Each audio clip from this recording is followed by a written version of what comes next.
Assalamualaikum warahmatullahi wabarakatuh. Perkenalkan, saya Irfan Budaya. Saya akan menjelaskan konflik celah timur di antara perbatasan Timor Leste dan Australia. Apa sih pemicu utama konflik dari celah timur? Munculnya istilah celah timur sendiri merupakan konflik batas laut yang terjadi di antara Indonesia, Australia, serta Portugal sebagai penguasa Timor Leste pada saat itu. Sebagai wilayah yang menjadi pembatas antar negara, posisi celah timur sangat berpotensi menimbulkan konflik di antara negara tersebut yang memiliki kepentingan di celah timur. Terlebih lagi, celah timur mengandung sumber daya alam yang banyak, baik berupa minyak bumi dan gas alam, yang akan memberikan keuntungan bagi negara manapun yang berhasil menguasai daerah tersebut. Pada tahun 1972, ketika Australia dan Indonesia berunding masalah batas wilayah laut yang memisahkan kedua negara tersebut, serta Portugal yang menjadi penguasa Timor Leste pada saat itu.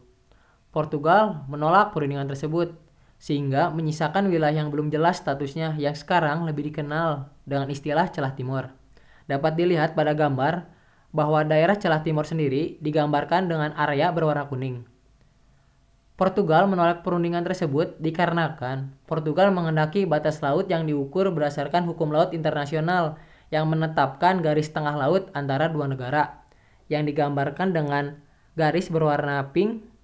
Namun, Australia menghendaki penentuan batas lautnya berdasarkan landas kontinentalnya, yang digambarkan dengan garis berwarna ungu. Nah, hal itu menunjukkan bahwa pada tahun 1972 sudah terjadi konflik dengan terjadinya perbedaan persepsi dalam penentuan batas wilayah laut antara Portugal dan Australia, sehingga memunculkanlah istilah dari celah timur itu sendiri.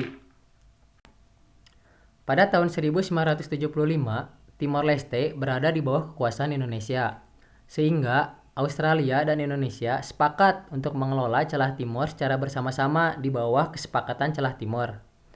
Masalah kembali muncul ketika Timor Leste menjadi negara yang independen dan berdaulat menginginkan batas wilayah laut yang dimilikinya memiliki status yang jelas. Namun, dengan keadaan celah timur yang kaya akan minyak dan gas alam ini, maka Australia mempunyai kepentingan untuk menguasai celah timur.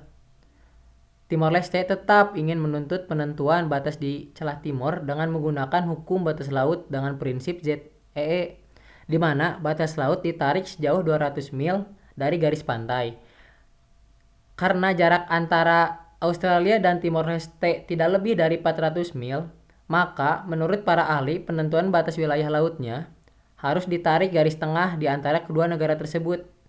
Jika hal ini diberlakukan, maka celah timur dengan ladang-ladang minyak dan gas alamnya akan dikuasai seutuhnya oleh Timor Leste. Dengan keadaan seperti itu, Australia akan kehilangan hak untuk melakukan eksplorasi minyak dan gas alam di celah timur.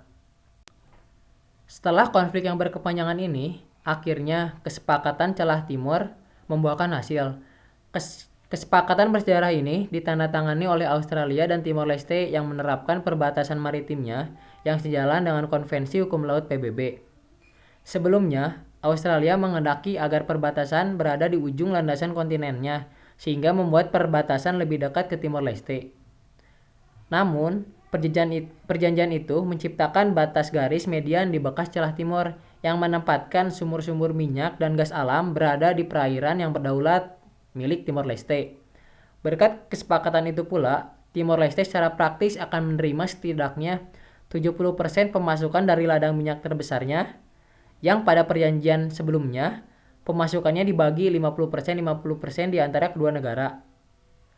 Melalui kesepakatan yang baru ditekan tersebut, Timor Leste akan menerima pemasukan yang lebih besar 80% jika gas yang diproses dilaksanakan di Australia. Terima kasih.